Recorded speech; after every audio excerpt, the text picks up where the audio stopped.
શહેરના કાળિયાબીડ વિસ્તારમાં શનિવારે રાત્રે કેસરિયા હનુમાનજી મંદિર નજીક થયેલ મારામારીમાં સંડોવાયેલ 3 શખ્સોને ઝડપી લેતી નીલમબાગ પોલીસ। મળતી માહિતી મુજબ શહેરના કાળિયાબીડ વિસ્તારમાં આવેલ હનુમાનજી મંદિર પાસે ખુલ્લી જગ્યામાં શનિવારે રમવા જેવી બાબતને લઈને 5 થી 6 શખ્સો દ્વારા હુમલો કરાતા આ હુમલામાં 2 યુવાનોને ઈજા પહોંચી હતી, જેને લઈને ઈજાગ્રસ્ત અશોકસિંહ ગોહિલ દ્વારા નીલમબાગ પોલીસ સ્ટેશનમાં ફરિયાદ નોંધાવતા પોલીસ દ્વારા આજે લકીરાજસિંહ અનિરુદ્ધસિંહ ઝાલા, ઋતુરાજસિંહ મહેન્દ્રસિંહ સરવૈયા, ધર્મેન્દ્રસિંહ રાજેન્દ્રસિંહ સરવૈયાને ઝડપી લઈને ધોરણસરની કાર્યવાહી હાથ ધરી હતી। અને બેનના કપડા ફાડી નાખ્યા અને આટલી બધી દાદાગીરી કરે છે। અમને બેનો ઈતો હતો પછી એક કાનો ઝાલા કરીને હતો આઈને અમારે જો ગુંડી મુંડીને માર્યા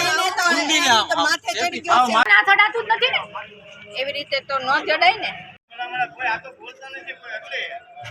બીજું કાઈ